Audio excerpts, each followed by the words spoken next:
padahal tidak seharusnya ada, dan hal yang tidak ada padahal seharusnya ada. Kami bacakan yang ada dulu, Majelis. Ada padahal tidak seharusnya ada, yaitu pelimpahan dan dakwaan baru yang dilakukan sepihak 4 hari setelah putusan sela. Nomor PDM baru, nomor perkara baru, dan perubahan struktur dakwaan yang disebut sekaligus sebagai perbaikan dan penuntutan baru. Penambahan syarat waktu ke dalam pasal 163 ayat 1 huruf E yang tidak pernah ditulis pembentuk undang-undang. A. Pasal 1 angka 15 dan pasal 158 KUHP harus dibaca sebagai satu kesatuan. 16.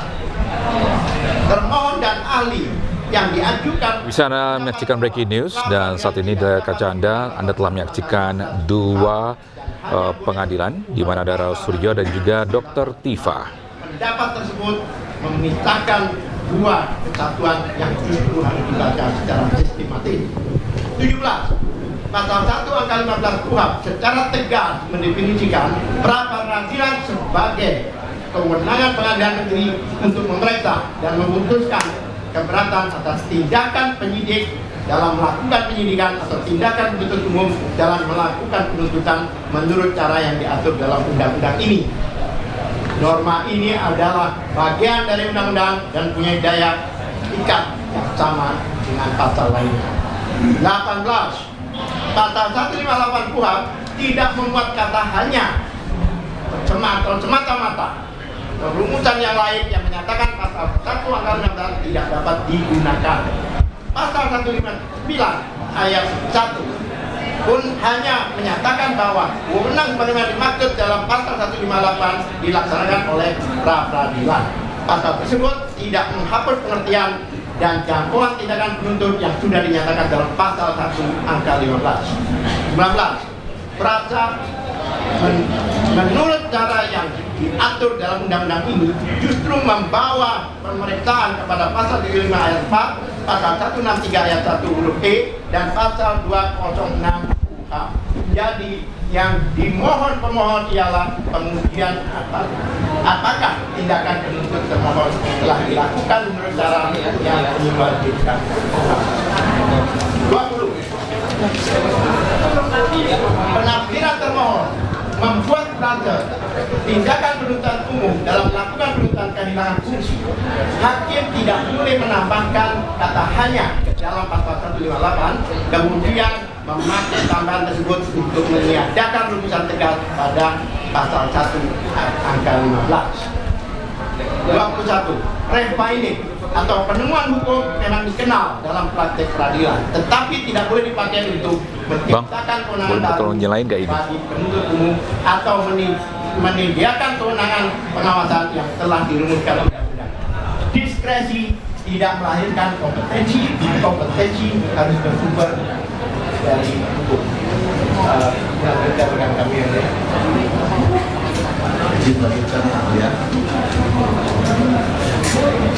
B. Dalil gugurnya pra-peradilan bertentangan dengan KUHP baru. 22. Termohon berulang kali mendalilkan bahwa pasal 160 ayat 3 KUHP mengatur gugurnya pra-peradilan setelah perkara pokok dilimpahkan. Dalil tersebut merupakan salah kutip yang mendasar. Bunyi pasal 160 ayat 3 KUHP adalah sebagai berikut. Permohonan pemeriksaan sah atau tidaknya pelaksanaan upaya paksa yang diajukan oleh tersangka, keluarga tersangka, atau advokatnya sebagaimana dimaksud pada ayat 1 hanya dapat diajukan satu kali untuk hal yang sama. Pasal 160 ayat 3 sama sekali tidak mengatur gugurnya pra-peradilan. Ketentuan tersebut hanya memuat larangan mengajukan permohonan berulang untuk hal yang sama. Termohon telah meletakkan akibat hukum yang tidak pernah ditulis oleh pembentuk undang-undang. 24. Sebaliknya, pasal 163 ayat 1 huruf E KUHP dengan terang menyatakan selama pemeriksaan sebagaimana dimaksud dalam huruf C belum selesai, pemeriksaan pokok perkara di pengadilan dapat diselenggarakan. 25. Ketentuan tersebut menggunakan frasa pemeriksaan pokok perkara, bukan pelimpahan, penerimaan berkas atau registrasi perkara. Pasal tersebut juga tidak membedakan adanya pra-peradilan dilakukan sebelum atau setelah pelimpahan. Syarat waktu yang ditentukan termohon tidak ditemukan dalam teks undang-undang. 26. Termohon mendasarkan dalilnya pada putusan Mahkamah Konstitusi nomor 102/PU-13 dan SEMA nomor 5 tahun 2021 dan praktik berdasarkan KUHP lama. Seluruh rujukan tersebut lahir sebelum berlakunya Undang-Undang nomor 20 tahun 2025. Pedoman internal Mahkamah Agung tidak dapat mengubah, mempersempit, atau mengesampingkan undang-undang yang lebih baru. 27. Lebih jauh, jawaban termohon sendiri mengakui adanya sebagian putusan yang dirujuknya mengikuti SEMA nomor 5 tahun 2021 dengan mengesampingkan tafsir Mahkamah Konstitusi. Pengakuan demikian justru memperlihatkan kelemahan dalil termohon. SEMA tidak berkedudukan lebih tinggi daripada putusan Mahkamah Konstitusi. Terlebih lagi tidak lebih tinggi daripada KUHP baru. 28. Pada perkara ini, permohonan didaftarkan tanggal 3 Agustus 2026, sedangkan pemeriksaan pokok perkara belum dimulai. Oleh sebab itu, tidak terdapat dasar faktual maupun dasar normatif untuk menyatakan permohonan gugur. C. Permohonan tidak kabur dan tidak memasuki pokok perkara. Objek permohonan telah disebut secara spesifik dan ditegaskan kembali dalam petitum maupun proses penuntutan yang dilakukan termohon dengan menerbitkan surat pelimpahan nomor B-565-APB-EO.2-07-2026 menyusun dan mengajukan surat dakwaan baru nomor PDM 171-M-1-EOH-2-07-2026 serta menyematkan kembali status terdakwa atau tersangka kepada pemohon setelah putusan selah menyatakan dakwaan sebelumnya batal demi hukum. 30.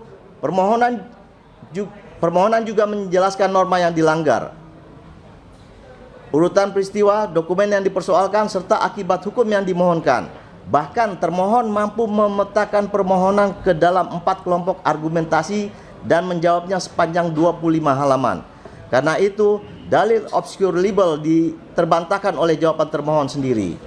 Pemohon tidak meminta hakim menilai terpenuhi atau tidaknya unsur tindak pidana, bobot alat bukti, ataupun kesalahan pemohon.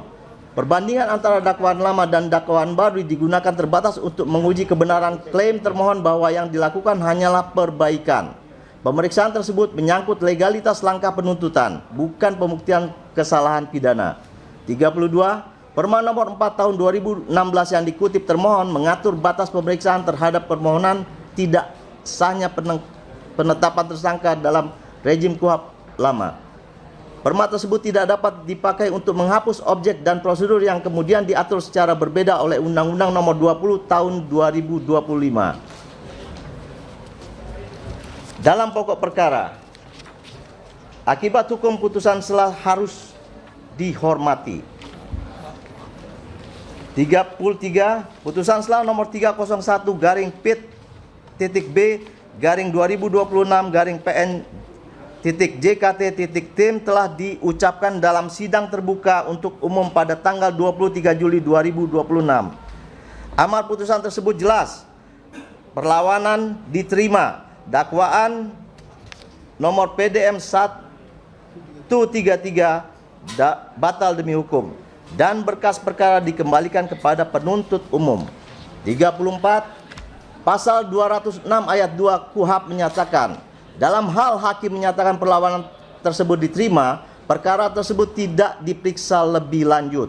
Norma ini tidak membedakan alasan diterimanya perlawanan atau tidak memberi ruang kepada penuntut umum untuk menganggap pemeriksaan dapat dilanjutkan hanya dengan mengganti nomor surat. Apabila termohon tidak menerima putusan selah, pasal 206 ayat 4 menyediakan perlawanan kepada pengadilan tinggi. Frasa dapat memang menunjukkan pilihan, tetapi pilihan termohon hanyalah menggunakan atau tidak menggunakan upaya hukum tersebut. Frasa itu bukan izin untuk menciptakan jalur ketiga di luar tata cara yang ditentukan KUHP. 36. Termohon tidak mengajukan perlawanan. Konsekuensinya, termohon wajib menghormati putusan sela dan hanya dapat bertindak lebih lanjut jika syarat pasal 75 ayat 4 benar-benar terpenuhi. B. Pasal 75 ayat 4 memberikan kewenangan kepada hakim, bukan hak otonom kepada penuntut umum. 37. Bukti pasal 75 ayat 4 KUHP adalah dalam hal surat dakwaan batal demi hukum sebagaimana dimaksud pada ayat 3, hakim memberikan kesempatan 1 kali kepada penuntut umum untuk memperbaiki dan mengajukan kembali surat dakwaan kepada pengadilan negeri. 38. Subjek kalimat tersebut adalah hakim, sedangkan penuntut umum adalah pihak yang menerima kesempatan. Undang-undang tidak berbunyi penuntut umum berhak memperbaiki dan tidak pula memberikan hak otonom sebagaimana didalilkan termohon. 39. Kesempatan dari hakim harus mendahului tindakan memperbaiki dan mengajukan kembali dakwaan. Kesempatan tidak dapat diciptakan sendiri oleh penerima kesempatan, tidak dapat diasumsikan dari penerimaan administratif perkara baru, dan tidak dapat dibentuk secara surut setelah pelimpahan dilakukan. 40. Dalam putusan sela, rekaman video pembacaan putusan sela maupun alat bukti termohon tidak ditemukan adanya penetapan atau pernyataan hakim yang memberikan kesempatan tersebut. Termohon juga tidak menunjukkan kapan, dalam forum apa, dan melalui produk hukum apa kesempatan itu diberikan. Karena alat bukti pemohon tersebut harus dikesampingkan. 41. Inilah sesuatu yang seharusnya ada tetapi nyata-nyata tidak ada. Tanpa pemberian kesempatan kepada hakim, tindakan termohon tidak mempunyai mata rantai kesewenangan yang diwajibkan pasal 75 ayat 4. 42. Ajas dominus litis tidak menempatkan penuntut umum di atas hukum acara. Azas tersebut memberi ruang kepada penuntut umum untuk menjalankan kewenangan penuntutan yang diberikan undang-undang, bukan untuk mengambil kewenangan hakim atau menambahkan cara baru yang tidak diatur undang-undang. C. Tindakan termohon bukan sekedar perbaikan redaksional.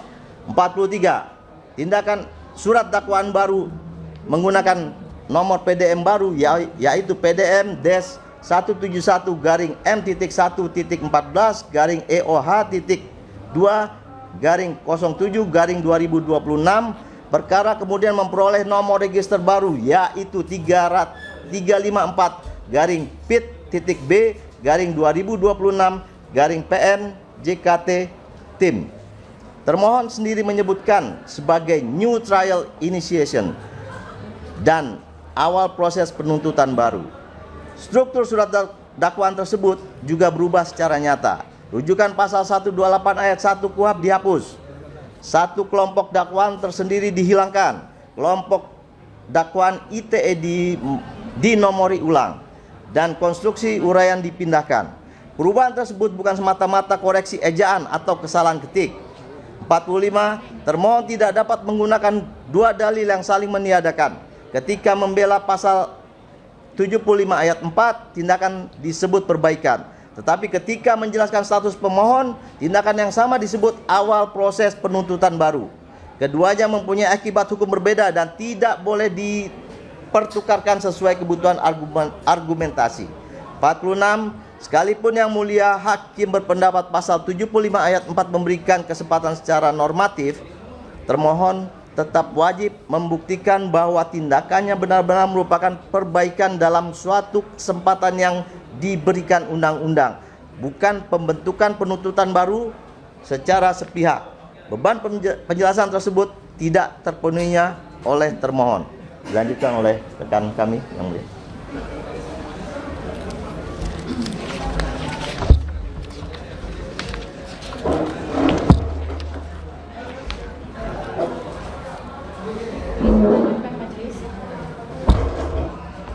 Penyematan kembali status terdakwa bergantung pada sahnya penuntutan baru. 47. Permohonan secara tegas meminta pembatalan surat dakwaan nomor PDM 171-M.1.14-EO.2-07-2026 dan surat pelimpahan nomor B5645-Garing-APB-Sel-EO.2-07-2026 serta pemulihan status hukum pemohon agar tidak lagi diperlakukan sebagai terdakwa maupun tersangka. Permintaan tersebut tidak mengharuskan hakim pra-peradilan menilai bobot alat bukti hasil penyidikan. Pokok keberatannya ialah bahwa setelah perkara nomor 301-B-2026-PN Jakarta Timur berakhir pada tahap putusan sela, status terdakwa dalam perkara tersebut tidak dapat begitu saja dipindahkan ke perkara baru tanpa tindakan penuntutan yang sah. 48. Jawaban termohon sendiri menyatakan bahwa setelah dakwaan batal demi hukum, kedudukan pemohon kembali menjadi tersangka. Jika demikian, perubahan kembali menjadi terdakwa hanya dapat lahir dari penuntutan baru yang sah. Justru keabsahan proses perubahan status itulah yang sedang diuji dalam perkara ini. 49. Penyebutan terdakwa bukan persoalan tipografi administrasi. Status tersebut membawa seseorang ke bawah kekuasaan pemeriksaan pengadilan, kewajiban menghadiri sidang, resiko tindakan paksa, dan berbagai pembatasan hak. Karena itu, sumber kewenangan yang melahirkannya harus jelas dan dapat diuji. 50. Termohon tidak mengajukan adanya pemberian kesempatan dari hakim sebelum pelimpahan baru, karena alas proseduralnya tidak terbukti. Akibat hukum yang digantungkan pada pelimpahan tersebut juga tidak dapat dipertahankan. Romawi 5. Hal yang ada padahal tidak seharusnya ada, dan hal yang tidak ada padahal seharusnya ada. Kami bacakan yang ada dulu, Majelis. Ada padahal tidak seharusnya ada, yaitu pelimpahan dan dakwaan baru yang dilakukan sepihak 4 hari setelah putusan sela. Nomor PDM baru, nomor perkara baru, dan perubahan struktur dakwaan yang disebut sekaligus sebagai perbaikan dan penuntutan baru. Penambahan syarat waktu ke dalam pasal 163 ayat 1 huruf E yang tidak pernah ditulis pembentuk undang-undang. Penggunaan pasal 160 ayat 3 sebagai dasar gugur, padahal pasal itu hanya mengatur permohonan 1 kali untuk hal yang sama. Penggunaan SEMA dan praktik KUHAP lama untuk mempersempit KUHAP baru, penyematan status terdakwa dan panggilan sidang yang lahir dari pelimpahan yang sedang disengketakan. Tidak ada padahal seharusnya ada, yaitu pemberian kesempatan oleh hakim sebagaimana disyaratkan pasal 75 ayat 4 KUHAP. Penjelasan yang konsisten apakah tindakan termohon merupakan perbaikan dakwaan lama atau permulaan penuntutan baru. Dasar pasal yang menyatakan pra-peradilan gugur hanya karena berkas perkara telah dilimpahkan atau diregister. Bukti bahwa pemeriksaan pokok perkara telah dimulai sebelum permohonan pra-peradilan didaftarkan. Dasar hierarki hukum yang membolehkan SEMA mengesampingkan undang-undang yang lebih baru. Alas kewenangan yang sah untuk mengubah kembali kedudukan pemohon menjadi terdakwa. Romawi 6. Penilaian akhir atas pembuktian. 51. Bukti P4 dan P5 membuktikan secara langsung isi putusan sela serta tidak adanya pemberian kesempatan kepada termohon. Keterangan saksi Abdul Ghafur Sangaji memuatkan fakta tersebut dan tidak digoyahkan melalui pemeriksaan silang. 52. Keterangan ahli Dr. Didit Wijayanto Wijaya menerangkan akibat yuridis pasal 75 ayat 4, hubungan pasal 1 angka 15 dengan pasal 158, serta kewajiban menunda pemeriksaan pokok perkara berdasarkan pasal 163 ayat 1 huruf E KUHAP.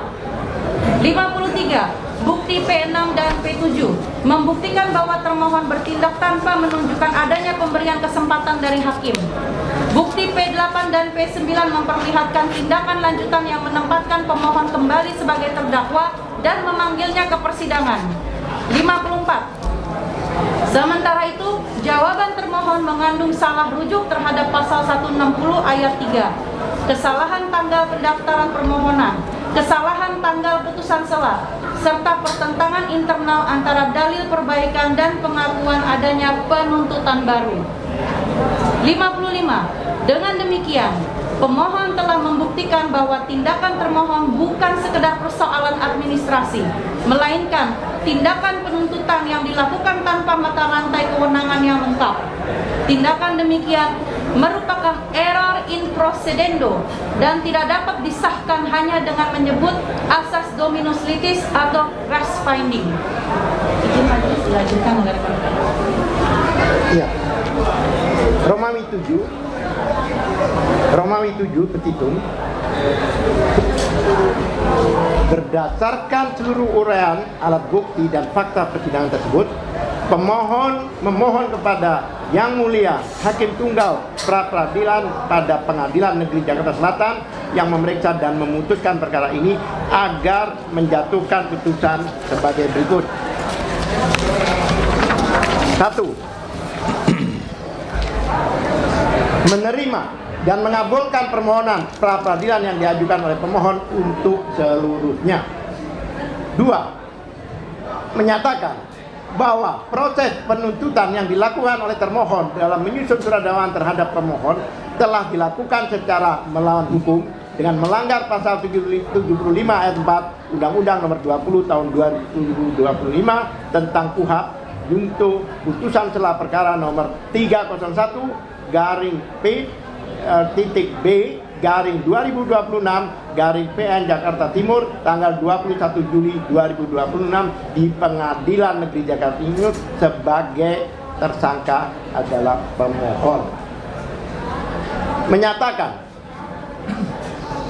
penetapan status pemohon setelah putusan sela perkara nomor 301 garis P.B garing 2028 garing PN Jakarta Timur tanggal 21 Juli 2026 di Pengadilan Negeri Jakarta Timur sebagai tersangka adalah melawan hukum.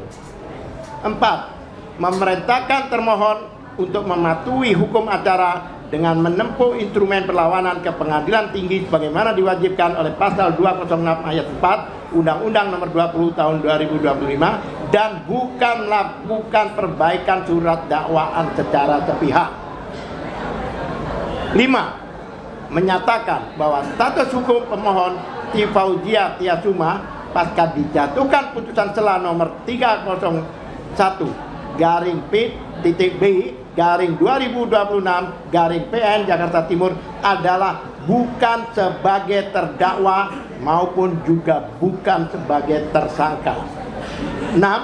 Menyatakan surat pelimpahan perkara acara pemeriksaan biasa nomor B5645 garing APB garing sel garing EU.2 garing 07 garing 2026 tertanggal 27 Juli 2026 yang diterbitkan termohon batal demi hukum dan atau tidak memiliki kekuatan hukum mengikat.